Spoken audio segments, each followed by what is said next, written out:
সন্ত রামপালজি মহারাজ এমন একজন মহান সন্ত যিনি তার সদ্ভক্তি, তত্ত্বজ্ঞান, করুণা এবং সেবার মাধ্যমে সমাজে এক নতুন দৃষ্টান্ত স্থাপন করেছেন। সন্ত রামপালজি মহারাজের নেতৃত্বে তার সকল সতলোক আশ্রম থেকে সমাজ কল্যাণের অসাধারণ কাজ সমাজকে সোনালী ভবিষ্যতের এক নতুন আশা দেখিয়েছে। সন্ত রামপালজি মহারাজের কাছ থেকে নাম দীক্ষা গ্রহণের পর লক্ষ লক্ষ মানুষের ক্যান্সার, এইডস ইত্যাদির মতো দুরারোগ্য রোগ সেরে গেছে। সন্তজির জ্ঞানে অনুপ্রাণিত হয়ে তার অনুগামীরা লক্ষ লক্ষ ইউনিট রক্তদান করেছেন। সন্তজি লক্ষ লক্ষ বোন ও কন্যার যৌতুক মুক্ত বিবাহ করিয়েছেন। সন্তজি লক্ষ লক্ষ মানুষকে নেশা থেকে মুক্তি দিয়েছেন। কোটি কোটি ভেঙে যাওয়া পরিবার আবার জোড়া লেগেছে। সন্তজির আশ্রমে সমাগমের সময় বিনামূল্যে চক্ষু চিকিৎসা, দন্ত চিকিৎসা প্রদান করা হয়। সন্ত রামপালজি মহারাজ সময়ে সময়ে পরিবেশ রক্ষার উদ্দেশ্যে ব্যাপক পর্যায়ে বৃক্ষরোপণ করেন। সন্তজি অভাবীদের তাৎক্ষণিক ত্রাণ সরবরাহের জন্য অ্যাম্বুলেন্স পরিষেবা চালু করেছেন। সন্তজি তার অনুগামীদের দেহদানের জন্য অনুপ্রাণিত করেন, যাতে মানবতার সেবা এবং চিকিৎসা ক্ষেত্রে উন্নতি হতে পারে।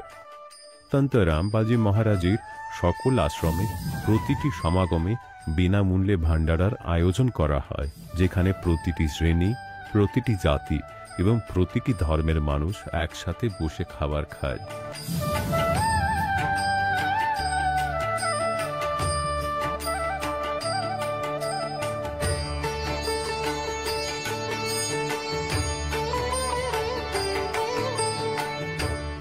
সন্ত রামপালজি মহারাজের আশ্রমে হাজার হাজার বয়স্ক মানুষ সম্মান এবং ভালোবাসার সাথে জীবনযাপনের সুযোগ পান।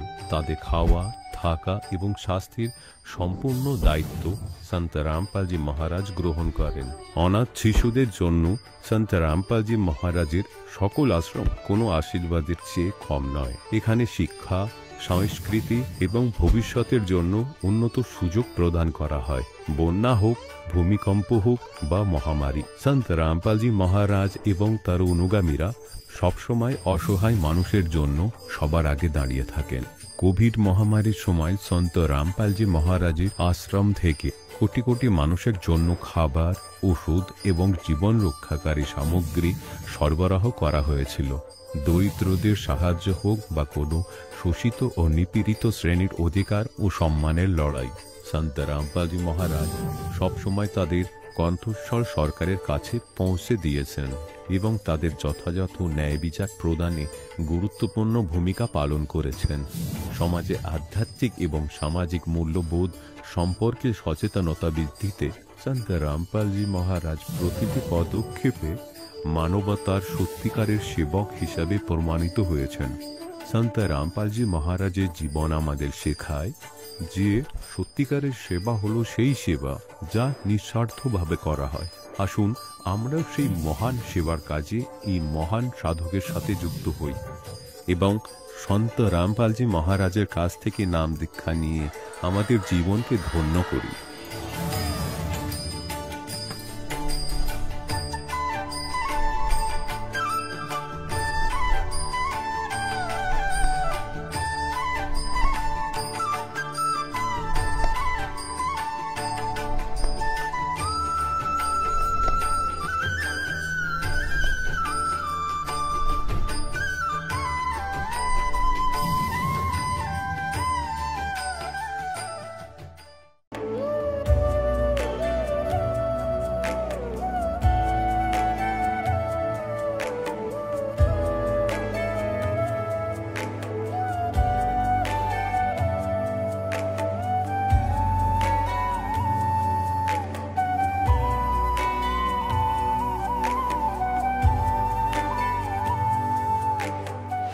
পূর্ণ পরমাত্মা পাপের কর্মদণ্ডকেও নষ্ট করতে পারেন।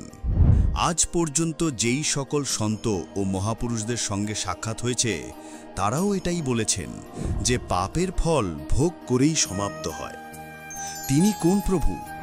যিনি পাপ কর্ম কাটিয়ে দেন, যিনি কালের বন্ধন থেকে মুক্ত করে দেন, তার নাম কি, তার পূজা পদ্ধতি কি জানার জন্য অবশ্যই শুনুন জগৎগুরু তত্ত্বদর্শী সন্ত রামপালজি মহারাজের অমৃত প্রবচন।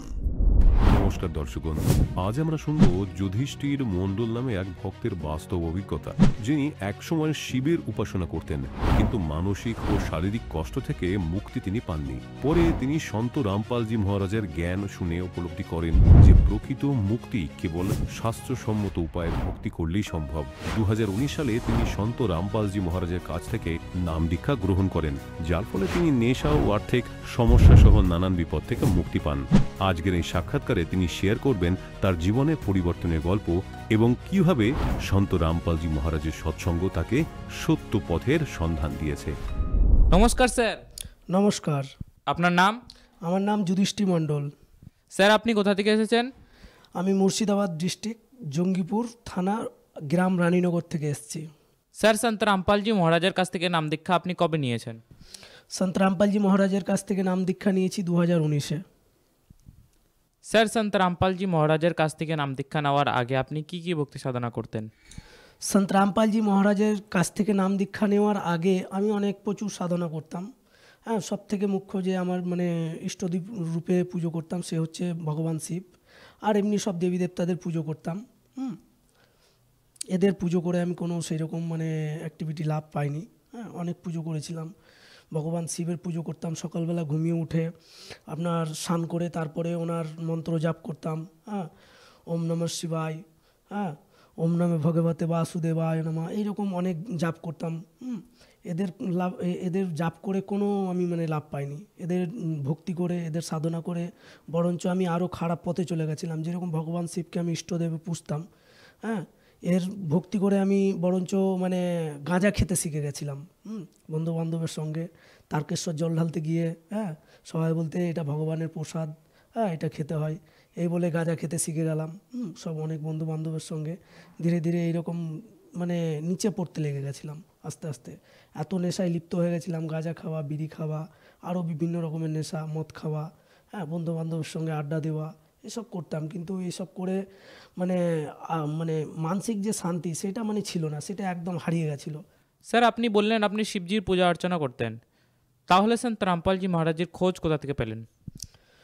সন্ত রামপালজি মহারাজের খোঁজ আমি মোবাইল থেকে পেয়েছিলাম।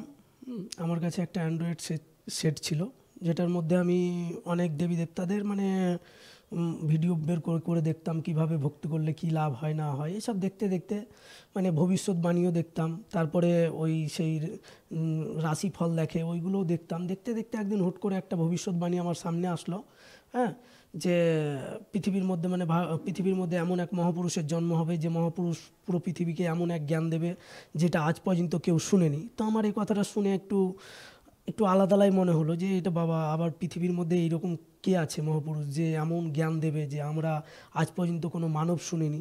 তো এইরকম মহাপুরুষ কে হতে পারে, সেই মহাপুরুষের খোঁজ আমি জানতে চাই। তো সেই ভিডিওটা আমি পুরোপুরি দেখলাম। দেখার পরে আমি ওই ভিডিওর লাস্টে তার নাম জানতে পারলাম যে সে মহাপুরুষ সন্ত রামপালজি মহারাজ।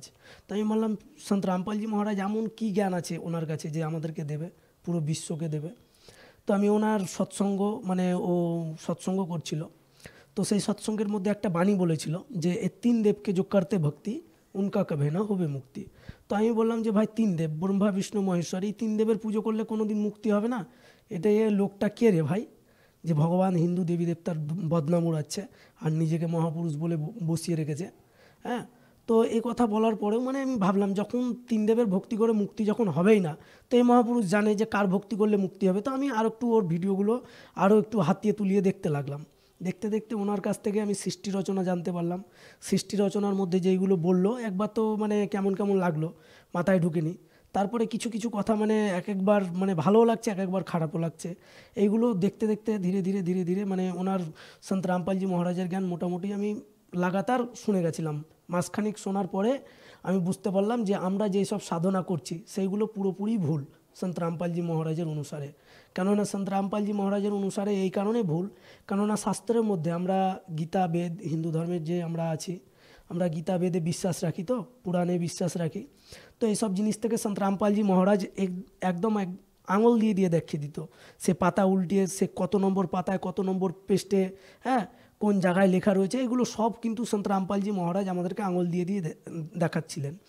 তো আমি বললাম যে আমাদের গীতাবেদে এইসব জিনিস দেখাচ্ছে সন্ত রামপালজি মহারাজ, আমাদের হিন্দু ধর্মের লোকেরা কি কোনোদিন গীতাবেদ পড়েনি? অবশ্যই পড়েছে, তো এরা তো কোনোদিন এইসব জিনিস বলেনি। তো সন্ত রামপালজি মহারাজ যেইগুলো ভিডিওর মধ্যে মানে ওর মোবাইলে যেই সব ভিডিওগুলো দেখতাম, ওই ভিডিওর মধ্যে আঙুল দিয়ে দিয়ে বই থেকে দেখাতো। তো আমি ভাবলাম গীতা থেকে একদিন দেখাচ্ছে, তো আমি গীতা থেকে দেখাচ্ছে যে এই সংসাররূপী গাছের যে ডিটেলস বলে দেবে। হ্যাঁ, গীতা অধ্যায় নম্বর 15 শ্লোক নম্বর 1 বলেছে এই সংসাররূপী গাছের যে ডিটেলস বলে দেবে সেই হবে বেদবিদ, হ্যাঁ, সেই হবে পূরণ গুরু। তো আমি ভাবলাম যে ভাই, পূরণ গুরুর পরিচয় দেওয়া আছে আমাদের গীতাতে, তো আমরা কি করছি তাহলে? এতদিন থেকে যেসব ভক্তি সাধনাগুলো করছি সব ভুল। তো আমি একদিন একটা গীতা কিনে নিয়ে আসলাম, সন্ত রামপালজি মহারাজ গোরক্ষপুরের গীতা থেকে দেখাচ্ছিল।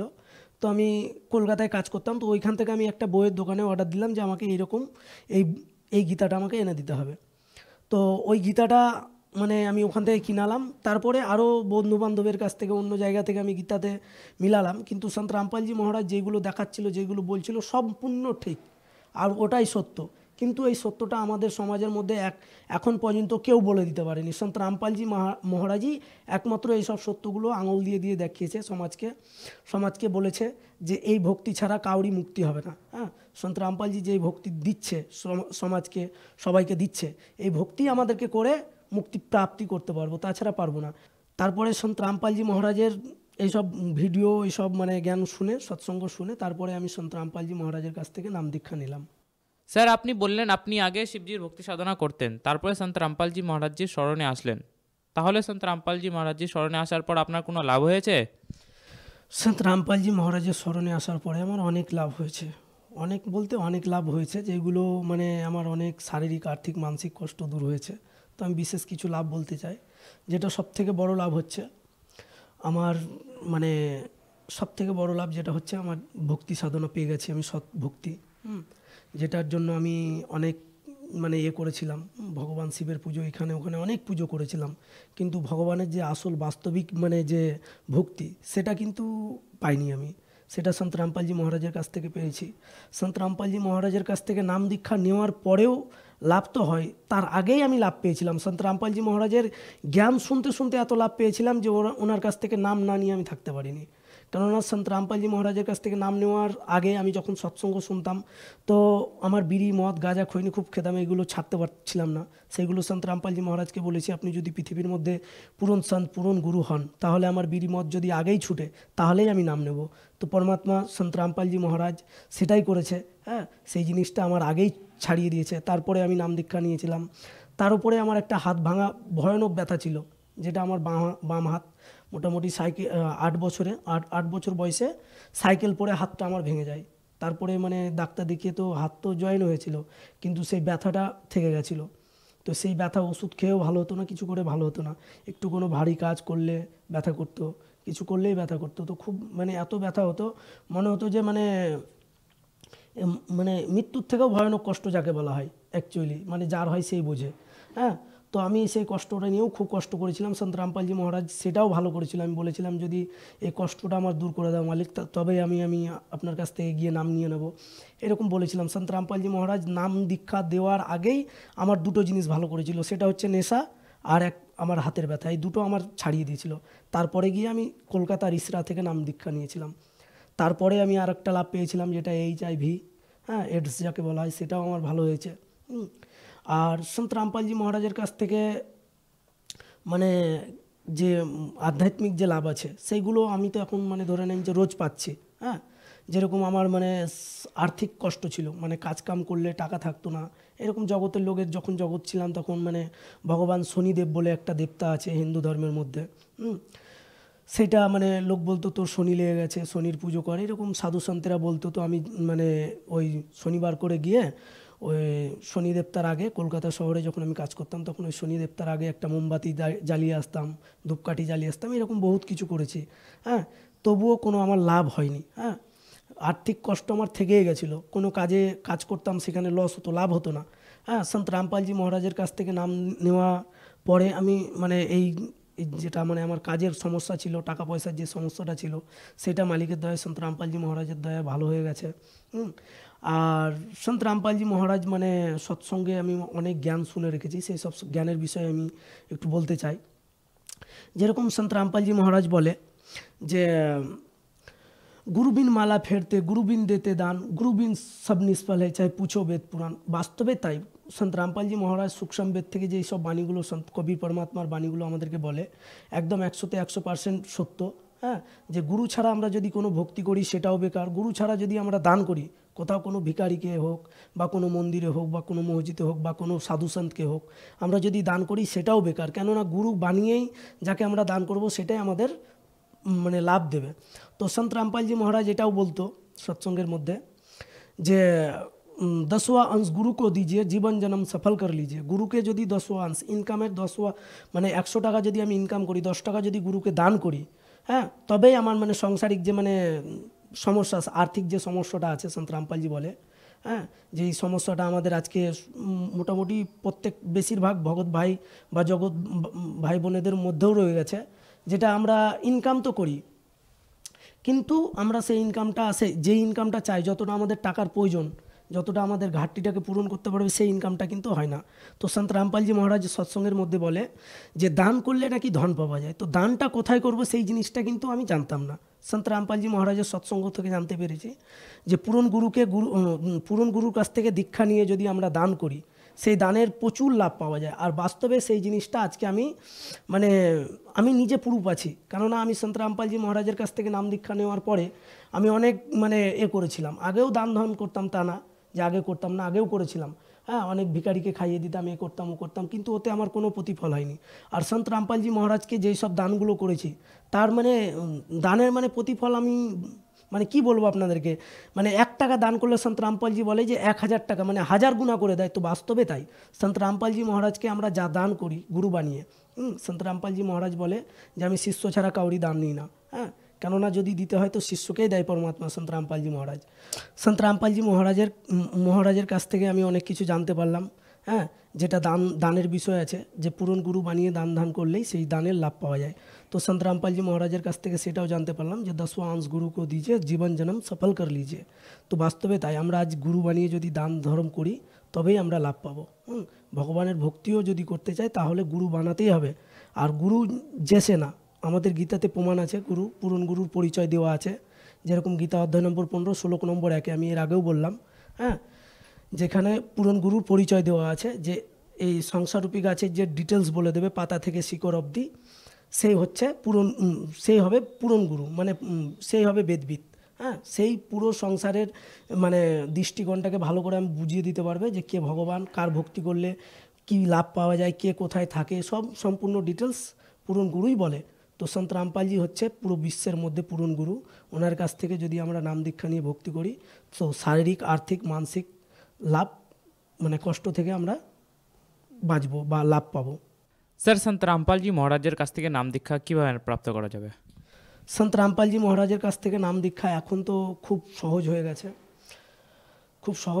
যদি সন্ত রামপালজি মহারাজের কাছ থেকে আমরা যে সাধনা টিভিতে বা আরও সব অন্য চ্যানেলে যে সব সৎসঙ্গগুলো চলে, সেই সৎসঙ্গর নিচেই একটা পিলাপট্টি চলে, তার মধ্যে নাম্বার লেখা থাকে। সেই নাম্বারে কল করলে আমরা যেই এরিয়া থেকে আছি সেই এরিয়াতে সন্ত রামপালজি মহারাজ ছোট ছোট নামদান সেন্টার বা নামদানের একটা ব্যবস্থা করে রেখেছে, সেইখান থেকে আমরা নাম দীক্ষা নিতে পারবো।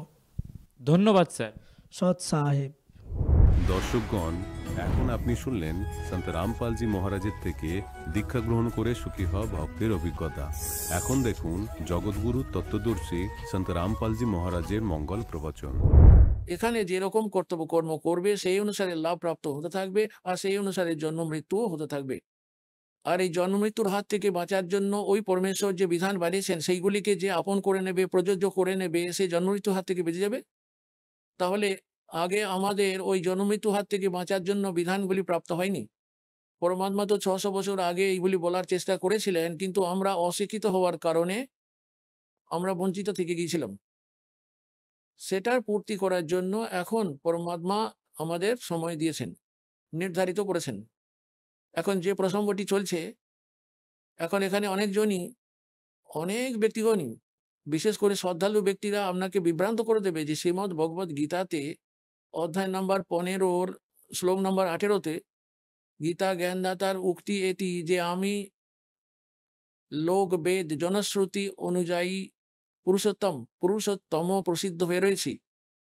তো ওরা এই বলে বিভ্রান্ত করে দেয় যে রামপাল ইনকমপ্লিট জ্ঞান দেয়। 17 শ্লোক পর্যন্ত তো বলে, আর 18 শ্লোকের কথা কেন বলে না? কারণ ওর মধ্যে তো নিজেই বলছেন যে আমি পুরুষোত্তম।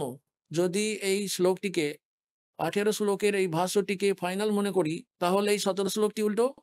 কারণ এই গীতা জ্ঞানদাতা বলছেন যে যে পুরুষোত্তম ভগবান তিনি তো এই দুজনের থেকে অন্য। আর 18 শ্লোকে কি বলেছেন যে ইনি হলেন গীতা জ্ঞানদাতা, ইনি শ্রীকৃষ্ণ নন। ইনি তো শ্রীকৃষ্ণের মধ্যে প্রবেশ করে আছেন, ইনি কৃষ্ণ নন। শ্রীকৃষ্ণই বলুন আর বিষ্ণুই বলুন, যিনি বলছেন তিনি শ্রীকৃষ্ণ বা বিষ্ণু নন। এনার ভিতর এনার পিতা খরপুরুষ বলছেন, ইনি প্রতিজ্ঞা করে রেখেছেন এবং স্বীকারও করেছেন 7 অধ্যায় 24-25 শ্লোকে। ইনি নিজেই স্বীকার করে নিচ্ছেন যে আমি আমার যোগমায়ার দ্বারা লোকায়িত থাকি, আর এই বুদ্ধিহীন বা স্বল্প বুদ্ধির লোকেরা আমাকে কৃষ্ণ মানছে, আমাকে ব্যক্তিরূপে থাকা কৃষ্ণ মনে করছে। আমি তো কৃষ্ণ নই, আমি কখনো ব্যক্তিরূপে ব্যক্ত হই না। আমি তো 4th অধ্যায়ের 9ম শ্লোকে এটি বলেছেন যে আমার জন্ম কর্ম দুটোই দিব্য অলৌকিক। আর এনার কর্ম দিব্য কি করে হলো যে ইনি কারোর সামনে আসেন না, ইনি লুকিয়ে কাজ করেন। আর ইনি কারোর মধ্যে প্রবেশ করে নিজস্ব উদ্দেশ্য সাধন করেন ধোঁকা দিয়ে। শ্রীকৃষ্ণের মধ্যে প্রবেশ করে গীতা জ্ঞান এই খরপুরুষই দিচ্ছেন। আর এনার কথাটি হলো যে আমার অন্তর্গত 21টি ব্রহ্মাণ্ডের মধ্যে যত সমস্ত প্রাণীরা রয়েছে, ওদের থেকে আমি উত্তম হই, শ্রেষ্ঠ হই, তাগড়া হই, মজবুত হই, শক্তিশালী হই। সেজন্য লোকবেদে আমি পুরুষোত্তম রূপে প্রসিদ্ধ হয়ে গেছি। লোকবেদ জনশ্রুতি লোকমুখে প্রচলিত কথা, আর সেই কারণে আমাকে পুরুষোত্তম বলা হয়। 15 অধ্যায়ের 17 নম্বর শ্লোকে এটা স্পষ্ট রূপে বলা হয়েছে, উত্তম পুরুষ তু অন্য, উনি তো কেউ অন্যজনই। আর উনি হলেন প্রকৃতপক্ষে অবিনশ্বর। দ্বিতীয় অধ্যায়ের 17 নম্বর শ্লোকে, দ্বিতীয় অধ্যায়ের 12 নম্বর শ্লোকে, গীতা অধ্যায় নম্বর 4 শ্লোক 5 আর 9, গীতা অধ্যায় নম্বর 10 অধ্যায় 10 শ্লোক নম্বর 2-এর মধ্যে এটা স্পষ্ট করে দিচ্ছেন গীতা জ্ঞানদাতা যে আমার তো জন্ম মৃত্যু হয়, আমি অবিনশ্বর নই। আর দ্বিতীয় অধ্যায়ের 17 নম্বর শ্লোকে শ্রীমদ্ ভগবদ গীতাতে আছে, অবিনশ্বর তো তাকে যান যিনি সমস্ত ব্রহ্মাণ্ড রচনা করেছেন, যার থেকে সারা সংসার ব্যাপ্ত। ওই অবিনাশীকে মারতে কেউই সক্ষম নন। আর নিজের বিষয়ে বলেন যে তোমার আমার জন্ম মৃত্যু তো হতেই থাকে। কিন্তু 18 অধ্যায়ের 62 শ্লোকে বলেছেন যে অর্জুন তুই সম্পূর্ণ ভক্তিভাব নিয়ে ওই পরমেশ্বরের স্মরণে যা, ওনারই কৃপায় পরম শান্তি আর সনাতন পরম ধামকে প্রাপ্ত করতে পারবি। আর শ্রীমদ্ ভগবদ গীতার অধ্যায় নম্বর 15 শ্লোক নম্বর 1 থেকে 4-এর অর্থ হলো, সারাংশ হলো, উল্টো ঝোলানো সংসাররূপী একটি বৃক্ষ রয়েছে, তার উপরে শীর্ষে তো পরমাত্মা, যিনি সবার ধারক পালনকর্তা, সবার যার থেকে সবার উৎপত্তি হয়েছে, যিনি সর্ব উৎপাদক প্রভু, তিনি সতলোকে উপরে থাকেন। তিনি হলেন সংসাররূপী বৃক্ষের শিকড়। আর অক্ষর পুরুষকে তো কাণ্ড ধরুন। খর পুরুষ তো হলো কাল, যিনি গীতার জ্ঞান দিচ্ছেন শ্রীকৃষ্ণের মধ্যে প্রবেশ করে। ইনি হলেন একটি ডাল, একটি মোটা ধরনের ডাল ধরুন। এরপরে 3টি শাখা হলেন ব্রহ্মা বিষ্ণু মহেশ্বর। সমগ্র সৃষ্টিটি এভাবে বুঝে নিন। আর পাতা রূপে সংসার। তো ইনি স্বয়ং বলতে চাইছেন গীতার অধ্যায় নম্বর 15 শ্লোক নম্বর 1 থেকে 4-এর সংক্ষিপ্ত সার হলো, একটি উল্টো ঝোলানো সংসাররূপী বৃক্ষ রয়েছে, আর যিনি এটির সমস্ত বিভাগগুলি বলবেন। যেমন 4th অধ্যায়ের 32 আর 34 শ্লোকে বলা হয়েছে যে সচ্চিদানন্দ ঘন ব্রহ্ম, অর্থাৎ ব্রহ্মণঃ মুখে, ব্রহ্মণঃ মানে সচ্চিদানন্দ ঘন ব্রহ্মের মুখকমল থেকে উচ্চারিত বাণীর মাধ্যমে এই তত্ত্ব জ্ঞান বিস্তারিতভাবে বলা হয়েছে। যে যজ্ঞগুলির ব্যাপারে, যজ্ঞ মানে হচ্ছে ধার্মিক অনুষ্ঠান, এই বিষয়ে সত্য তথ্য বিস্তারিতভাবে বলা হয়েছে। আর 4th অধ্যায়ের 34 শ্লোকে বলা হয়েছে যে ওই জ্ঞানটিকে তুই তত্ত্বদর্শী সন্তদের কাছে গিয়ে বুঝে নে। গীতার জ্ঞানদাতা বলেন আমার জানা নেই ওই জ্ঞানটি, তো না হলে আরো একটি অধ্যায় জুড়ে দিতেন 19তম, যে ওই তত্ত্ব জ্ঞানটি এবার শোনো। এর মধ্যে বলছি ওই তত্ত্ব জ্ঞানটির সঙ্গে পরিচিত ছিলেন না। 4th অধ্যায়ের 32তম শ্লোকে গীতাতে বলা হয়েছে যে ওই জ্ঞানটিকে সচিদানন্দ ঘন ব্রহ্ম, অর্থাৎ পরম অক্ষর ব্রহ্ম আপন মুখকমল থেকে বলেন। তিনি নিজে এসে গিয়ে বলেন, আর ওনার অমৃত বাণীতে এইগুলি লিপিবদ্ধ করা হয়, কবির বাণীতে। ওইগুলি হলো তত্ত্বজ্ঞান। 4th অধ্যায়ের 34তম শ্লোকে বলা হয়েছে গীতাতে, ওই জ্ঞানটিকে তুই তত্ত্বদর্শী সন্তদের কাছে গিয়ে বুঝে নে।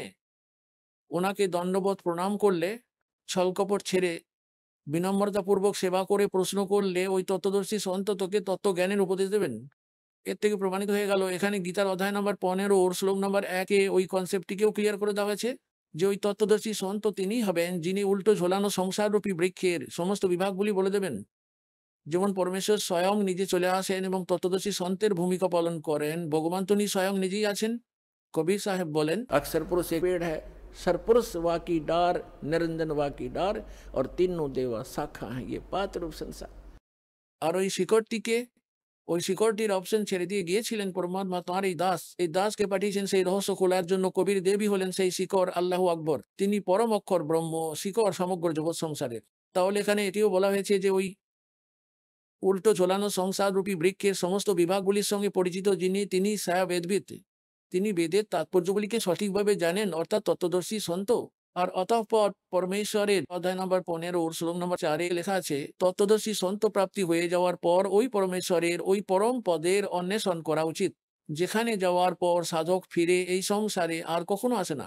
আর যে পরমেশ্বর সমস্ত ব্রহ্মাণ্ডগুলি রচনা করেছেন, আর শুধু তাঁরই ভক্তি করো। গীতা জ্ঞানদাতা নিজের থেকে অন্য পুরুষোত্তম পরম অক্ষর ব্রহ্মের ভক্তি করার নির্দেশ দিয়েছেন, যাতে আপনি জন্ম আর মৃত্যুর চক্র হতে বেঁচে যান। 7ম অধ্যায়ের 29 শ্লোকে গীতা জ্ঞানদাতা বলেন যে আমার এই জ্ঞানের আশ্রয় যিনি করে নেন, অর্থাৎ তত্ত্বদর্শী সন্তের খোঁজ যিনি পেয়ে গেছেন আর তত্ত্ব জ্ঞানের সঙ্গে যিনি পরিচিত হয়ে যান, जरा मरण मोक्षाय यतन्ति ते, जरा मरण मोक्षाय यतन माम आश्रित यतन्ति ते ये तत्ब्रह्म विदु कृत्स्नम अध्यात्म अखिल च कर्मम, कर्मम च अखिलम। এটার অর্থ এই যে আমার এই জ্ঞানকে যে আশ্রয় করে, আমার এই জ্ঞানের উপর ভিত্তি করে যে তত্ত্বদর্শী সন্তের খোঁজ করে নেয়, ওই ব্যক্তি ওরা কেবল সেই তৎব্রহ্মের সঙ্গে আর সমস্ত আধ্যাত্মিক জ্ঞানের সঙ্গে আর সমস্ত কর্মের সঙ্গে পরিচিত থাকবে, যারা কেবল জরা আর মরণের হাত থেকে বাঁচার জন্য প্রচেষ্টা করতে থাকে। জরা মানে বৃদ্ধ অবস্থার দুঃখ কষ্ট, আর মরণ মানে মৃত্যু, এই বুড়ো বয়সের দুঃখ। আর মৃত্যুর দুঃখের জন্য এইগুলির হাত থেকে বাঁচার জন্য যিনি প্রচেষ্টা করছেন, উনি তৎব্রহ্মের সঙ্গে পরিচিত হয়ে গেছেন। উনি আমার এই জ্ঞানের আশ্রয় করে নিয়েছেন, উনি তত্ত্বদর্শী সন্তের খোঁজ করে নিয়েছেন, উনি তৎব্রহ্মের সঙ্গে পরিচিত আছেন, সমস্ত আধ্যাত্মিক জ্ঞানের সঙ্গে পরিচিত আছেন, আর এখানে সর্বকর্মের সঙ্গে পরিচিত আছেন। এই সংসারে কোনো বস্তুর প্রতি ওনার কামনা নেই। উনি কেবল জরা মানে বৃদ্ধ অবস্থা এর দুঃখ থেকে, আর মরণ মানে মৃত্যু, এইগুলির হাত থেকে বাঁচার প্রচেষ্টাই করতে থাকেন। এখন 8ম অধ্যায়ে শ্রীমদ্ ভগবদ গীতার 8ম অধ্যায়ে 1 নম্বর শ্লোকে অর্জুন প্রশ্ন করেছিলেন, किम तत्ब्रह्म, किम अध्यात्म, किम कर्म पुरुषोत्तम। এখন অর্জুন তো শ্রীকৃষ্ণকেই পুরুষোত্তম বলে মনে করেছিলেন যে ইনি বিষ্ণু, কিন্তু গীতা জ্ঞানদাতা তো বলছেন পুরুষোত্তম কেউ অন্যজন আছেন। তখন অর্জুনের মনে প্রশ্ন এলো, কিম তৎব্রহ্ম। এখন অর্জুন জিজ্ঞাসা করছেন যে ওই যে তৎব্রহ্ম বলছেন, ওই তৎব্রহ্মটিকে উনি কে, যাকে জানার পর কেবলমাত্র জরা আর মরণের হাত থেকে বাঁচার জন্যই প্রচেষ্টা করতে থাকে সাধক, আর কোনো এই লোকের কোনো বস্তু পাওয়ার ডিমান্ড করে না। এটাই হলে ভাবার্থ। গীতার 8 অধ্যায়ে 3 নম্বর শ্লোকে উত্তর দিয়েছেন যে তিনি হলেন পরম অক্ষর ব্রহ্ম, অর্থাৎ তিনি গীতার জ্ঞানদাতা থেকে অন্য কেউ আলাদা। এই জন্য 8 অধ্যায়ের 5 আর 7 নম্বর শ্লোকে গীতার জ্ঞানদাতা বলেন, আমার ভক্তি কর, যুদ্ধও কর, আর আমার উপর বিশ্বাস রাখ, আমার ভাবনায় ভাবিয়ে থাক, আমাকেই প্রাপ্ত হয়ে যাবি। আপন মন্ত্র ব্যক্ত করে দেয় 8 অধ্যায় 13 নম্বর শ্লোকে। ओम इति एकाक्षरम ब्रह्म व्यवहारण मामनुस्मरण यह प्रियाति तदन्देहम सयाति परमाम गतिम। আমারও ব্রহ্মের কে বলে কি ওম অক্ষর আছে, নাথিং এলস, এর অতিরিক্ত আর কিছু নেই। উচ্চারণ করে জপ করতে থাকাকালীন यह प्रियाति तदन्देहम যিনি দেহ ত্যাগ করে চলে যান, सयाति परमाम गतिम। উনি ওম নামের জপ থেকে প্রাপ্ত যে পরম গতি, সেই গতি লাভ করেন। আর ওম নামের জপ থেকে কি প্রাপ্তি হয়? ব্রহ্মলোক লাভ হয়, কারণ এটি ব্রহ্মের মন্ত্র। আর গীতা অধ্যায় নম্বর 8 শ্লোক নম্বর 16 বলেছেন যে ব্রহ্মলোক পর্যন্ত এই সমস্ত লোক সকল পুনরাবর্তিশীল, ওখানে যাওয়ার পরেও প্রাণীরা আবার এই জন্মমৃত্যু চক্রে ফিরে আসে। এটি ওই স্থান নয় যেখানে যাওয়ার পরে সাধক আর কখনো ফিরে আসে না। 15 অধ্যায়ের 4র্থ শ্লোকে যে কথা বলা হয়েছিল। তাহলে এই ব্রহ্ম সাধনা করলেও ব্রহ্মলোকের প্রাপ্তি হয়, কিন্তু ব্রহ্মলোকে যাওয়া প্রাণীরাও পুনরাবর্তিশীল হয় আর তারা আবার জন্ম মৃত্যুর আবর্তে আসে। সেজন্য 18তম অধ্যায় 62তম শ্লোকে বলা হচ্ছে যে অর্জুন, তুই সর্বভাবে ওই পরমেশ্বরের শরণে যা, ওনার কৃপাতেই তুই পরম শান্তি আর সনাতন পরম ধামকে প্রাপ্ত করতে পারবি, ওই পরমেশ্বরের কৃপাতেই।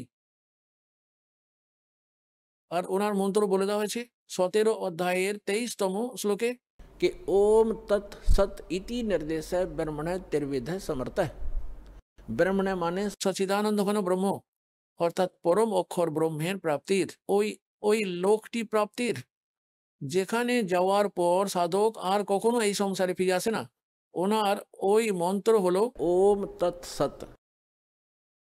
নিজের আপন মন্ত্র তো গীতা জ্ঞানদাতা 8 অধ্যায়ের 13 নম্বর শ্লোকে বলেই দিয়েছেন যে আমারও ব্রহ্মে শুধুমাত্র ওম মন্ত্র। এটি তো অসম্পূর্ণ সাধনা, এটি ব্রহ্ম সাধনা, এতে জন্ম মৃত্যু সদাই থাকবে, এতে ওই চিরশাশ্বত স্থান প্রাপ্ত হতে পারে না, ওই সুখ প্রাপ্ত হতে পারে না। এরপর বলা হয়েছে যে ওই সচ্চিদানন্দ ঘন ব্রহ্মের সাধনা দ্বারা চিরশাশ্বত স্থান, চিরশাশ্বত মানে অন্তহীন লোক, সেটি হলো অবিনশ্বর লোক। আমরা এটিকে সত্যলোক বলি, অমর লোক বলি। সতলোকের প্রাপ্তি হয়ে যায়। তাহলে ওনার মন্ত্র হলো ওম তৎসৎ। ওম তৎ, ওম তো হলো এই খরপুরুষের, এই ব্রহ্মের, আর তৎ যেটি হলো সেটি অক্ষর পুরুষের সাধনা মন্ত্র এটি। আর সৎ তৎ এইগুলি প্রতীকী শব্দ, আসল মন্ত্রগুলি অন্য, এইগুলো তো সাংকেতিক শব্দ, কোড ওয়ার্ড। আর সৎ এটি হলো পরম অক্ষর ব্রহ্মের সাধনা মন্ত্র, এটিও কোড ওয়ার্ড। ওম তৎসৎ এরকম শব্দ নয়, এটি মন্ত্র নয়, মন্ত্র তো হলো অন্য, যা এই পুরো বিশ্ব ব্রহ্মাণ্ডে এই দাসের কাছেই একমাত্র উপলব্ধ আছে, আর কারো কাছে নেই। যদি এই দাসের কাছে মন্ত্র প্রাপ্ত করে কেউ স্বয়ম্ভূ সন্ত রূপ ধারণ করে এই মন্ত্র প্রদান করে, সে তো নিজের জীবন নাশ করছি, আর অন্যদের যে ও নাম দিচ্ছে ও তো অধিকারী নয়। যেমন একটি অনধিকারীর দ্বারা বানানো ভুয়ো লাইসেন্স বা পাসপোর্ট প্রয়োজনের সময় ধোকা দেবে আর তার জন্য দণ্ডিত হতে হবে।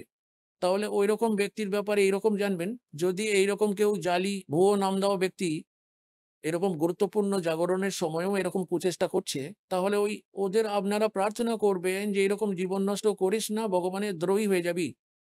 আর এই অন্য ব্যক্তিদেরও জীবন নষ্ট করিস না, কালের দূতের কাজ করিস না। আর তা হলেও যদি ও না মানে, অন্য আপন ভাই বোনেদের অবশ্যই বলার চেষ্টা করবেন। ঝগড়া কখনই করবেন না, কারণ এই মার্গটি ঝগড়া করার জন্য নয়।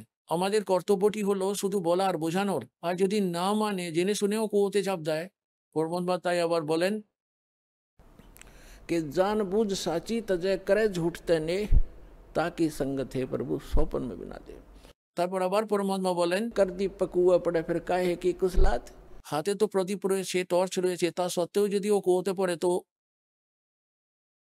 তাহলে হুঁশ জ্ঞান নেই ওই ব্যক্তির, নেশা ভাঙ বা মদ্যপান করে রেখেছে ও, ও তো মূর্খ ব্যক্তি, ও তো নিজের কর্মের ফল নিজেই ভোগ করবে। আপনি নিজে দোষমুক্ত হয়ে যান, একবার একটি প্রার্থনা ওকে অবশ্যই করবেন যে এই যে ব্যক্তি আপনি গুরু বানিয়ে বসে আছেন, এই গুরু ঠিক নেই, এ অধিকারী নয় নাম দেওয়ার জন্য। এই ধরনের যদি কেউ স্বয়ম্ভূ সন্ত হয়ে বসে থাকে তাহলে সে অধিকারী নয়, ও তো ডুপ্লিকেট জালি লাইসেন্স আর পাসপোর্ট বানাচ্ছে। কারণ এই মন্ত্রটিকে আধারিত করে এটি এখানে আমাদের পাসপোর্ট হয়ে যায়, যেটি আধারিত করে আমরা নিজ লোক শতলোক যেতে পারবো। আর এটি জানতে পারা যাবে মৃত্যুর পরে, যখন আমরা প্ল্যাটফর্মে পৌঁছে যাবো এটিকে নিয়ে। কোনো সুযোগ সুবিধা তো পাবেনই না, উপর থেকে সাজা আরও পেয়ে যাবেন, দণ্ডিত করাবে আপনাকে। তাহলে যে প্রসঙ্গটি চলছে সেখানে আমরা ফিরে আসি, যে সচিদানন্দ ঘন ব্রহ্মকে পাওয়ার এই 3 মন্ত্রের জপ করার জন্য প্রবধান আছে, নির্দেশ আছে, ডাইরেকশন দেওয়া আছে, আর অন্য কিছু নয়। নির্দেশ মানে ফাইনাল সিদ্ধান্ত, আদেশও আবার নির্দেশও, পথ নির্দেশও দিয়েছেন। এখন ওই পরমাত্মার ভক্তি দিয়ে পূর্ণ মুক্তি লাভ সম্ভব হবে আর চির শাশ্বত স্থান প্রাপ্ত হবে, যেখানে যাওয়ার পর ভক্ত সাধক এই সংসারে আর ফিরে আসে না। এখন যে প্রসঙ্গ চলছিল যে 7ম অধ্যায়ের 18তম শ্লোকে গীতা জ্ঞানদাতা বলেন, এমনিতে তো প্রকরণটি চলতে থাকে 7ম অধ্যায়ের 1ম শ্লোক থেকেই। তার মধ্যে বলতে থাকেন গীতা জ্ঞানদাতা যে অর্জুন, তোকে আমি এমন জ্ঞান শোনাবো যেটি জেনে নেওয়ার পর কিছুই আর জানার বাকি থেকে যাবে না। আর গীতা অধ্যায় নম্বর 7 শ্লোক নম্বর 12 থেকে নিয়ে 15 পর্যন্ত স্পষ্টভাবে বলা আছে এই 3 গুণ রজগুণ ব্রহ্মা, শতগুণ বিষ্ণু আর তমগুণ মহেশ্বরের সাধনা যারা করেন তারা মনুষ্যদের মধ্যে রাক্ষস স্বভাব ধারণ করে থাকা নীচহীন দূষিত কর্মকারী মূর্খ। এখন পুনঃ এগুলি দাস বলছে না, আমাদের নিজেদের সদগ্রন্থগুলি আর তার মধ্যে লেখা ইতিহাস বলছে 3টি গুণই রজগুণ ব্রহ্মা, শতগুণ বিষ্ণু আর তমগুণ মহেশ্বর। এটি তো অনেকবার প্রমাণিত করেও দেখিয়েছি। শ্রীমদ্ দেবী ভাগবত সচিত্র মোটা ধরনের 3য় স্কন্ধ 123 পৃষ্ঠা, গীতা প্রেস গোরখপুর থেকে প্রকাশিত করতে পারি আমরা, যার মধ্যে স্বয়ং শ্রী বিষ্ণু স্বীকার করেন আপন মাতার স্তুতির মাধ্যমে যে তুমিই হলে শুদ্ধ স্বরূপা, এই পুরো জগৎ সংসার তোমার থেকেই উজাগর হয়েছে। আমি ব্রহ্মা আর শঙ্কর, বিষ্ণুজি বলছেন আমরা 3 জনই নশ্বর, আমাদের জন্ম মৃত্যু হতে থাকে, কেবলমাত্র আপনি হলেন নিত্য। তারপর ভগবান শঙ্কর বলেন যদি ব্রহ্মা আপনার পুত্র হয় তাহলে আমিও তো আপনার পুত্র, আমি হলাম তমগুণ। 3 গুণ থেকে উৎপন্ন আমরা, ব্রহ্মা, বিষ্ণু আর মহেশ্বর, রজগুণ ব্রহ্মা, শতগুণ বিষ্ণু আর তমগুণ মহেশ্বর, কেবলমাত্র নিয়ম মাফিক কাজই করতে পারি। আর মার্কণ্ডেয় পুরাণ গীতা প্রেস গোরখপুর থেকে প্রকাশিত সচিত্র মোটা টাইপ 123 পৃষ্ঠায় বলা আছে মার্কণ্ডেয়জি বলছেন যে এই 3 জনই হলেন দেবতা আর এই 3 জনই হলেন 3 গুণ, আর এনারা হলেন ব্রহ্মের প্রধান শক্তি। ব্রহ্ম বলা হয় খরপুরুষ কালকে, এনারা হলেন প্রধান শক্তি। এই 3 জনই এনার 3 মন্ত্রী হন, এনারাই হলেন 3 জন দেবতা, এনারাই হলেন 3 জন গুণ, রজগুণ ব্রহ্মা, শতগুণ বিষ্ণু আর তমগুণ মহেশ্বর। আরেকটি মুম্বাই থেকে প্রকাশিত হয়েছে, একটি খেমরাজ শ্রীকৃষ্ণ দাস প্রকাশন মুম্বাই থেকে, ওটার 3য় স্কন্ধে লেখা আছে শঙ্কর ভগবান নিজেই বলেন যদি আপনি আমাদের উপর দয়াযুক্তই হলেন, হে মাতা আমাকে আপনি তমগুণ কেন বানিয়ে দিলেন, বিষ্ণুকে শতগুণ কেন বানিয়ে দিলেন, আর ব্রহ্মাজিকে কেন রজগুণ বানিয়ে দিলেন। ইতি সিদ্ধম রজগুণ ব্রহ্মা, শতগুণ বিষ্ণু, তমগুণ মহেশ্বর। তো শ্রীমদ্ ভগবদ গীতা অধ্যায় নম্বর 7 শ্লোক 12 থেকে নিয়ে 15 পর্যন্ত নিষ্কর্ষ হলো এটা যে গীতা জ্ঞানদাতা হলেন খরপুরুষ এই ব্রহ্ম, আর তিনি বলছেন যে রজগুণ ব্রহ্মা, শতগুণ বিষ্ণু আর তমগুণ মহেশ্বরের সাধনা যারা করেন, এনাদের ইষ্টরূপে পূজা যারা করেন, তারা রাক্ষস স্বভাব ধারণকারী মানুষের মধ্যে নিম্ন শ্রেণীর দূষিত কর্মকারী মূর্খ। এরা তো আমার উপাসনাও করে না, অর্থাৎ ব্রহ্ম সাধনাও এরা করে না। এখন এখানে একটু নিষ্কর্ষটিও দিতে হবে যে 3 গুণের উপাসকদের, শ্রী ব্রহ্মা, শ্রী বিষ্ণু আর শ্রী মহেশ্বরের উপাসকদের রাক্ষস স্বভাব কেন বলা হয়েছে, দূষিত অর্থাৎ খারাপ কর্ম করা, মূর্খ আর নিচু শ্রেণীর কেন বলেছে। যেমন করে রজগুণ ব্রহ্মার পুজো করেছিলেন হিরণ্যকশিপু, আর এমন দুর্বুদ্ধি হলো ওই প্রাণীর, ও নিজেই স্বয়ম্ভু ভগবান হয়ে গেল, নিজের পুত্র প্রহ্লাদেরও শত্রু হয়ে গেল। এমন জুলুম করলো ওই প্রিয় আত্মার উপরে, কুকুরের মতো মৃত্যু হলো শেষকালে। আসুর স্বভাব, রাক্ষস বলা হয় ওকে। এই জন্য বলেছেন हिरणाकुश छाती तड़वाई और ब्राह्मण बाणा कर्म कसाई। ব্রাহ্মণ মানে ভক্ত, কর্ম তো এরকম হয় যে ভক্ত সাধনা করছে আর এমন কর্ম করলো, কঠোর প্রহার করে দিল বালকের উপরে, নিজের পুত্রের উপরে, শুধু সম্মান প্রতিপত্তির লোভে। এর থেকে বেশি দুষ্ট আর কে হবে। এই তো হলো দূষিত কর্ম করা মূর্খ। এ তো জল্লাদের কর্ম করলো, ওখানে নিজের পুত্রেরই শত্রু হয়ে বসলো আর নিজের অন্তকালে দুর্গতিকে প্রাপ্ত হয়ে গেল, আর সেজন্য রাক্ষস বলা হয়েছে। বলা হয় ব্রাহ্মণ हिरणाकुश छाती तड़वाई और ब्राह्मण बाणा और कर्म कसाई। তারপর ভগবান শিবজির তমগুণ শিবজির পূজা করেছিলেন লঙ্কাপতি রাবণ, আর কি সংজ্ঞা বা নামে সে খ্যাত হলো খুব ভালো করেই আপনারা জানেন। আর কেমন দূষিত কর্ম করলো, একজন পর নারীকে উঠিয়ে নিয়ে এলো, এটি একজন বীর যোদ্ধার কাজ হলো দুর্ভাবনার বশবর্তী হয়ে। আর কেমন অত্যাচার করতে চেয়েছিল, অন্তকালে কুকুরের মতো মরতে হলো। রাক্ষস বলে কথিত হলো তমগুণ ভগবান শঙ্করের উপাসক ছিল। একজন ভস্মাগিরি নামক শিবের উপাসক, তমগুণ মহেশ্বরের সাধক, মনের ভিতরে দোষযুক্ত হয়ে শিবের মহল বাড়ির সামনে কৈলাস পর্বতের উপরে উপর দিকে পা নিচের দিকে মাথা করে শীর্ষাসনে 12 বছর ধরে তপস্যা করতে থাকলো, হঠযোগ করতে লাগলো ওখানে ওই জায়গার উপর। ধর্ণা দিয়ে দিল। একদিন দেবী পার্বতী বললেন যে, হে দেবতাদের দেব, মহাদেব, মহেশ্বর, আপনার ঘরে কি কোনো বস্তুর অভাব আছে? কি চায় আপনার এই সাধক পূজারী? একে দিয়ে দিন আর ফারিক করুন। 12 বছর পরে ভগবান মহেশ্বর বললেন, বলো ভাই কি চাই তোমার, বলো। এই গিরি, পুরী, নাচ আর অঘোর, এই 10 সম্প্রদায়ের সন্ন্যাসীরা যত আছেন এরা হলেন শিবের উপাসক, 10 নামী ইত্যাদি। যখন ভগবান মহেশ্বর বললেন, বলো কি বর চাই তোমার, বর চাও ভস্যগিরি, সে তখন ওই রকম উল্টো অবস্থাতেই বলল, ভগবান প্রথমে তো আপনি প্রতিজ্ঞাবদ্ধ হয়ে যান, তারপর আমি চাইবো। ভগবান শঙ্কর ভাবলেন, চলো যাও একটা চাইবার চেয়ে নেবে, ভক্তরা আর কি আর চাইবে, কোনো সিদ্ধি চাইবে হয়তো ছোটখাটো। তখন মহেশ্বর ভগবান বললেন, ঠিক আছে ভাই চলো, আমি প্রতিজ্ঞাবদ্ধ হয়ে গেলাম। ভস্যগিরি তৎক্ষণাৎ সোজা হয়ে দাঁড়িয়ে গেল আর বলল, আপনার এই ভস্য কঙ্কনটি আমাকে দিন, যেটি ভগবান মহেশ্বর সর্বদাই নিজের হাতে পড়ে থাকেন। ওই কঙ্কনটির, ওই বালাটির, ওই কঙ্কনটির এমন শক্তি আছে, এটিকে কোনো ব্যক্তির মাথার উপর নিয়ে গিয়ে ভসম এই কথাটি বলে দিলে তো স্বয়ংক্রিয়ভাবে ওটা ওই ব্যক্তিকে ভস্ম করে দেয়। ওই বচন শক্তিতেই ভস্মীকরণ হয়ে যায়। এই বিষয়টি ভস্যগিরির জানা ছিল। আর ভস্যগিরির মনের মধ্যে কি চলছিল? ওর মনের মধ্যে এই দুষ্প্রবৃত্তি ছিল যে ওই বর্ষ কঙ্কনটিকে প্রাপ্ত করে ভগবান শিবকে তো মেরে দেব, আর দেবী পার্বতীকে আপন পত্নী বানাবো। এই রকম দুষ্ট প্রবৃত্তি নিয়ে ও সাধনা করছিল। আর আমরা ভগবান শঙ্করকে অন্তর্যামী বলতে থাকতাম। আর এটাও যখন উনি বুঝতে পারলেন না যে এই দুষ্ট কি প্রবৃত্তি নিয়ে আছে, তখন উনি অন্তর্যামী নন। আর অবিনশ্বরও ছিলেন না ভগবান শঙ্কর, দেখাচ্ছি একটু পরে। এবার ভগবান শিব তখন ভস্মকঙ্করটি দিয়ে দিলেন, কারণ প্রতিজ্ঞাবদ্ধ ছিলেন। আর যখনই এদিকে ভগবান শিব তো ভাবছেন যে এরা তো সাধু সন্ত জঙ্গলে থাকে, বনে জঙ্গলে রাক্ষস দৈত্যদের হাত থেকে বাঁচার জন্য হয়তো নিয়ে থাকবে।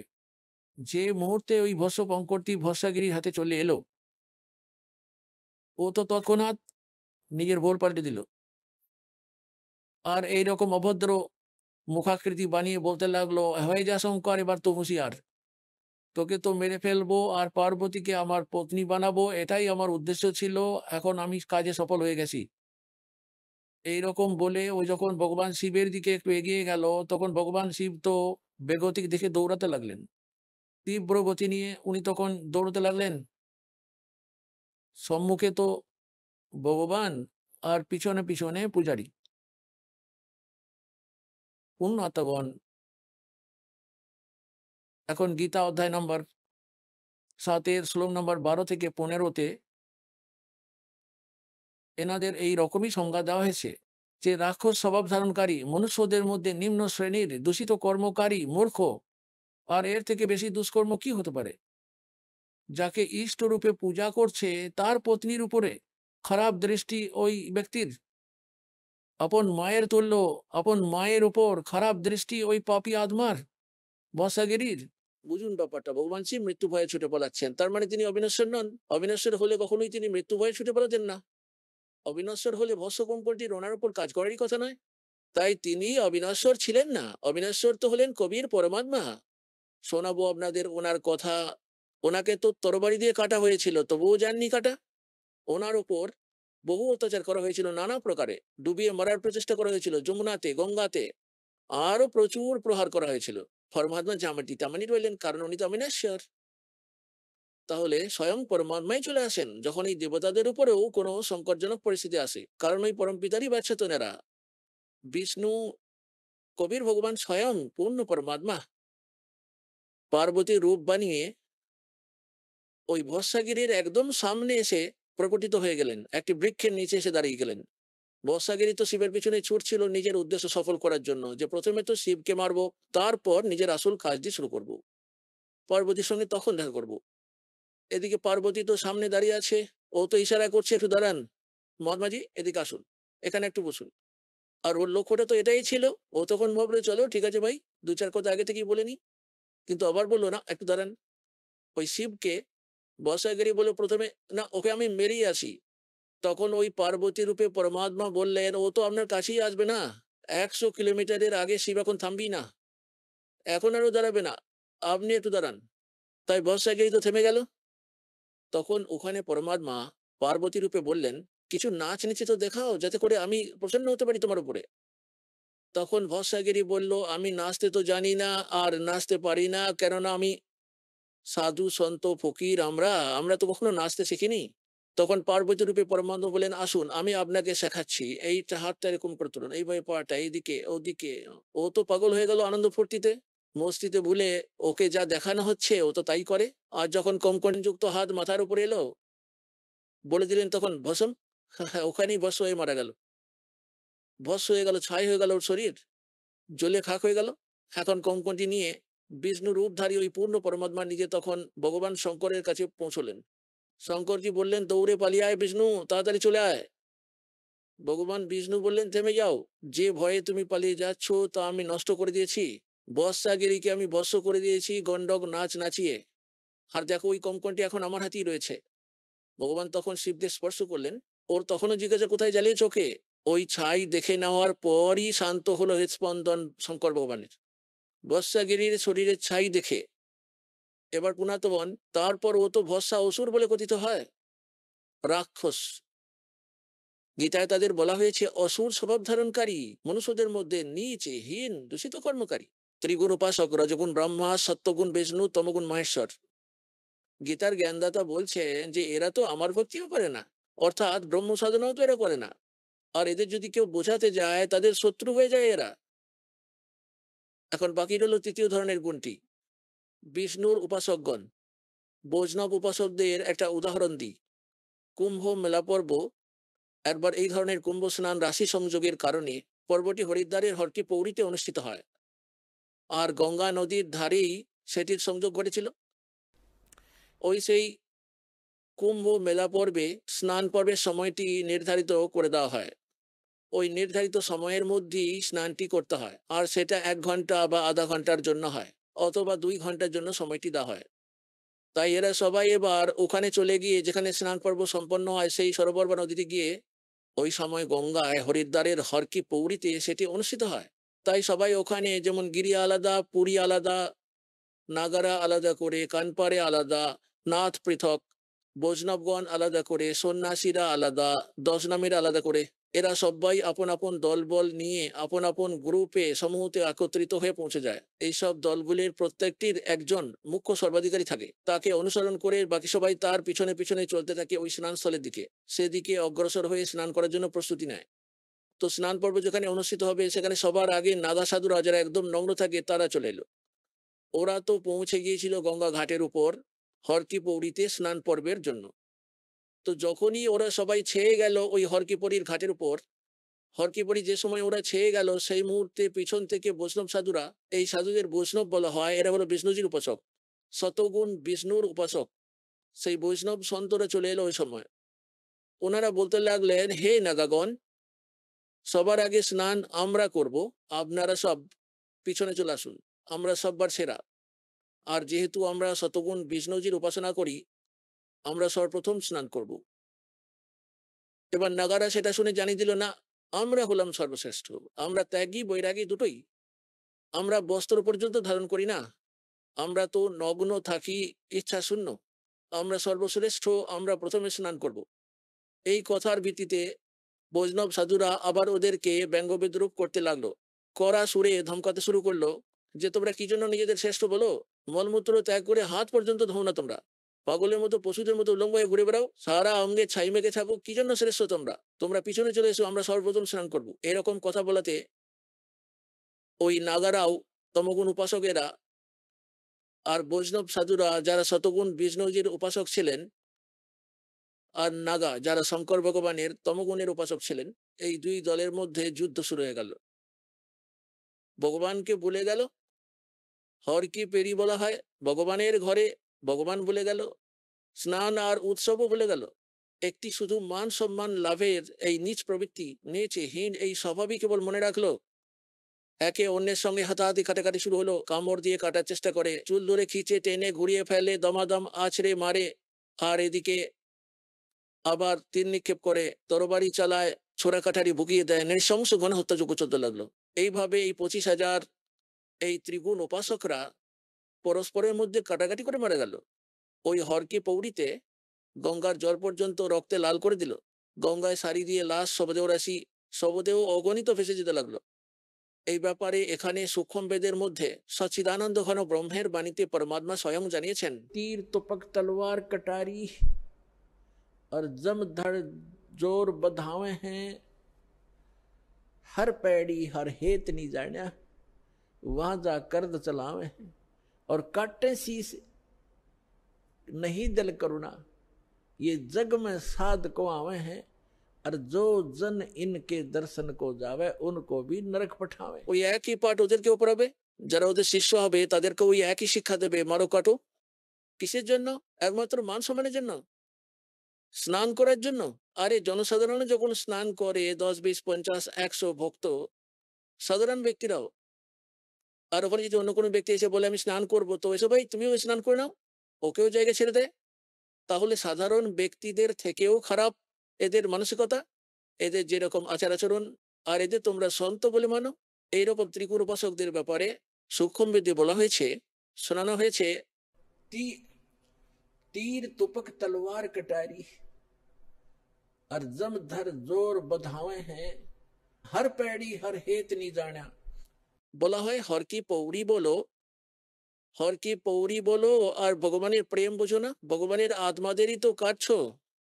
हर पैड़ी हर हेत नहीं जाना और वहां जा तेग चलावे हैं, তেগ মানে তরবারি, और काटे शीस এরা তো গলা কাটছে, মাথা কেটে দিচ্ছে।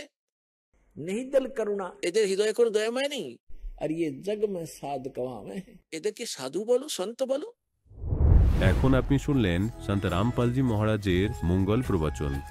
আসুন এখন শুনি সন্ত রামপালজি মহারাজের থেকে নাম দীক্ষা গ্রহণ করে এবং সদ্ভক্তি করে আশ্চর্যজনক লাভ অর্জনকারী অনুগামীদের অভিজ্ঞতা।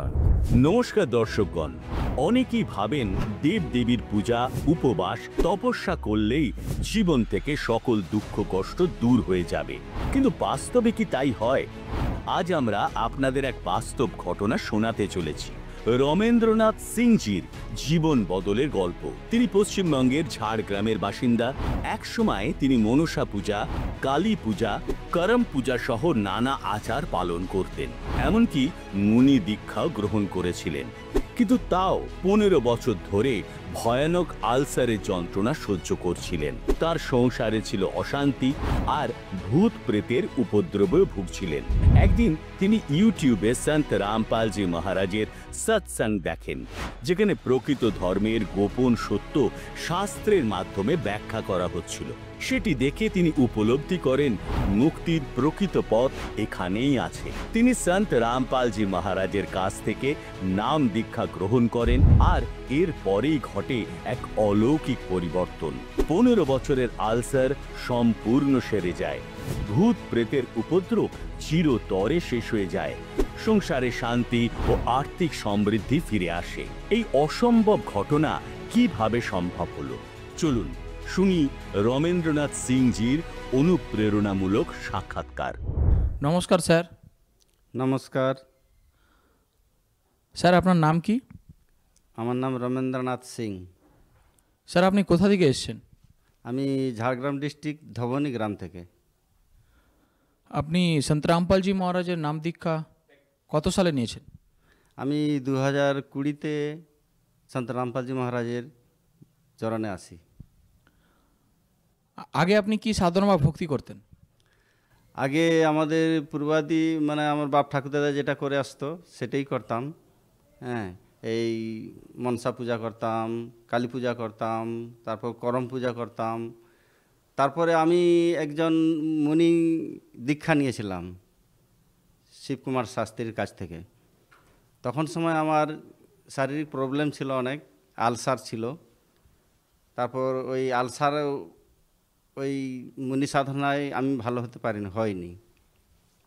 তারপর গুরুজি সন্ত রামপালজি মহারাজের যখন আমি দেখলাম ওই মোবাইলে আসে ইউটিউবে, সেই দেখতে দেখতে গুরুজির জ্ঞানগুলো দেখে আমি তারপর গুরুজির চরণে আসি আর কি, নাম দীক্ষা নেই 2020-তে দিয়ে। তারপরে আমার ওই গুরুজির সাধনা আরম্ভ হয়। স্যার আপনি এত সাধনা ভক্তি করতেন, মুনিযোগ করতেন, আপনাদের ওখানে ঝাড়গ্রামের ফেমাস গুরু ছিল, তো ওনার সাধনা ভক্তি ছেড়ে তো আপনি সন্ত রামপালজি মহারাজের শরণে কেন এলেন? যখন আমি ওই মুনি সাধনা করার পরেও আমার আলসার রোগ ঠিক করতে পারলাম নি, ওই সাধনায় আমার আলসার রোগ ঠিক হলো নি, তারপরে আমার এই মোবাইলে দেখি যে গুরুজি সন্ত রামপালজি মহারাজের এই সৎসঙ্গগুলো দেখতে দেখতে উনি বলছেন অনেক কিছু, প্রত্যেকটা ধর্মগ্রন্থ খুলে খুলে দেখাচ্ছেন। এইসব দেখে দেখে আমি তখন মনে মনে টার্গেট করলাম যে এই সন্ত রামপালজি মহারাজকে আমাকে গুরু বানাতে হবে। দিয়ে ওই গুরুজি বানিয়ে নিলাম, তারপরে এই ওনার সাধন আরম্ভ করলাম আর কি। আচ্ছা স্যার, আপনি কি আগে কোনো নেশা ভাঙ করতেন? হ্যাঁ, আমি আমাদের রীতি রেওয়াজ আছে, মুন্ডা লোক আমরা, তো হাঁড়িয়া, মদ, তারপর বিড়ি, সিগারেট, গাঁজা, বিভিন্ন রকম এইসব নেশাগুলো চলতে থাকে আমাদের। আর এইসব নেশা করে করে আমাদের শরীর খুব খারাপ হয়ে গেছিলো।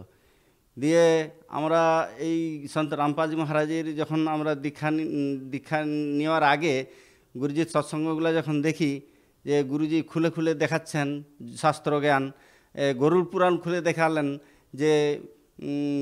যে মোটামুটি এই মদ খাবে তার 70 বার কুকুর জন্ম হবে। এই জিনিসটা দেখে আমার মনে খুব লাগলো, তাহলে তো আমরা খুবই মূর্খ আছি। আমাদের সন্ত রামপালজি মহারাজ যখন ওই গরুর পুরাণ খুলে খুলে দেখাচ্ছেন যে নেশা করে, যে মানে মদ পান করে, তার 70 জন্ম কুকুরের জন্ম হয়। হ্যাঁ, সেই দিন থেকেই আমার জ্ঞান হয়ে গেল, তাহলে তো এসব খুবই খারাপ জিনিস আমরা যেটা করে আসছি আগে থেকে। দিয়ে জ্ঞান হবার পর থেকে আমি গুরুজির চরণে আসার পরে আমি আস্তে আস্তে অনেক কিছু লাভ পেতে আরম্ভ করলাম। স্যার, আপনি সন্ত রামপালজি মহারাজের নাম দীক্ষা নেওয়ার পরে কি কি লাভ পেয়েছেন? লাভ বলতে আমার অনেকেই লাভ হয়েছে, বলে শেষ করতে পারবো না। মোটামুটি আমার আলসার ছিল, সেটা এই গুরুজির চরণে এসে আমার ভালো হয়েছে। এবং আমাদের বাড়িতে ভূত প্রেতেরও বাধা ছিল, ওই রাত্রেবেলা ডুমডাম করে আওয়াজ করতো, সেগুলো সব ঠিক হয়ে গেছে গুরুজির চরণে এসে। যখন আমার দীর্ঘদিন আলসার ছিল, প্রায় 15 বছর ধরে আমি মুনি সাধনা করার পরেও আমার ভালো হয়নি, তারপর এই সন্ত রামপালজি মহারাজের দীক্ষা নেওয়ার পরে মোটামুটি ওটা ভালো হয়ে গেল আরামসে। হ্যাঁ, আর কি বলে বুঝাবো, গুরুজির কৃপা, মোটামুটি এখন সুস্থ আছি, ভালো আছি। স্যার, আপনার আর কি কি লাভ হয়েছে সন্ত রামপালজি মহারাজের দীক্ষা নেওয়ার পরে? আমার শারীরিক লাভ তো হয়েছে এবং আমাদের আর্থিক লাভও হয়েছে। আগে খুব সংকট ছিল আমাদের, এখন মোটামুটি খুবই ভালো আছি, আমাদের আরামসে পরিবার চলে যাচ্ছে। এবং আমাদের ছেলে মেয়েদের ওদের ওই ভূত প্রেতের বাধায় ওদের নজর টজর লাগতো, কিন্তু এখন আমাদের ওটা ঠিক হয়ে গেছে গুরুজির চরণে এসে। হ্যাঁ, যেটা রাত্রেবেলা খুব আওয়াজ করতো ছাদের উপরে, সেটা আর এখন আর নাই। গুরুজির দীক্ষা নেওয়ার পর থেকে ওটা ঠিক হয়ে গেছে। আচ্ছা স্যার, আপনি বললেন এত কিছু লাভ পেয়েছেন, তো ভূত প্রেতেরও বাধা কেটেছে, আর রোগ জ্বালা আপনার ছিল একটা, বললেন 15 বছর ধরে কোনো রোগ ছিল, ওটাও ঠিক হয়েছে, আলসার। তো এগুলো কি করে ঠিক করে? জাদু মন্ত্র কিছু তো কি করে, কি সাধনা আপনাকে সন্ত রামপালজি মহারাজ কি সাধনা দেয় যে এত জলদি এত রোগ জ্বালা বা ভূত প্রেতের বাধা একদমই ঠিক হয়ে যায়? গুরুজি সন্ত রামপালজি মহারাজ শাস্ত্রবিধি খুলে খুলে ওনার যে বেদ গীতা থেকে যে প্রমাণ দেন এবং ওখান থেকে উনি মন্ত্র দেন, আমাদের শ্রীমদ্ ভগবদ গীতা থেকেও মন্ত্র দেন যে ওং তৎসৎ ইতি নির্দেশ মোক্ষ মার্গের মন্ত্র উনিই দেন। হ্যাঁ স্যার, আপনি বললেন আপনার অনেক লাভ হয়েছে, রোগ জ্বালা দূর হয়েছে, 15 বছর আলসার ঠিক হয়েছে, এবং কি আপনার ভূত প্রেত বাধা দূর হয়েছে। তো এখনকারের আমাদের দর্শকদেরকে কি বার্তা আপনি দিতে চান? আমি বলতে চাই দর্শকদেরকে যে এই গুরুজির চরণে এসে নাম দীক্ষা নিয়ে আপনাদের জীবন সফল করুন, আমি সবাইকে এই জানাতে চাই। আপনার এই অমূল্য সময়ের জন্য ধন্যবাদ। ধন্যবাদ।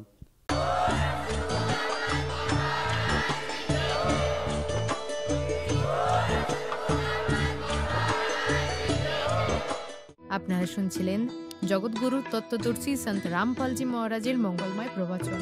অধিক তথ্য জানার জন্য ভিজিট করুন আমাদের ওয়েবসাইট www.jagatgururampalji.org। সন্ত রামপালজি মহারাজের শুভাশীর্বাদে সম্পূর্ণ বিশ্বে 500-এরও অধিক নাম দীক্ষা কেন্দ্র আছে, যেখানে সন্ত রামপালজি মহারাজের দ্বারা অনলাইনে সম্পূর্ণ বিনামূল্যে নাম দীক্ষা দেওয়া হচ্ছে। আপনার নিকটবর্তী নাম দীক্ষা কেন্দ্রের ঠিকানা জানার জন্য যোগাযোগ করুন 918882914911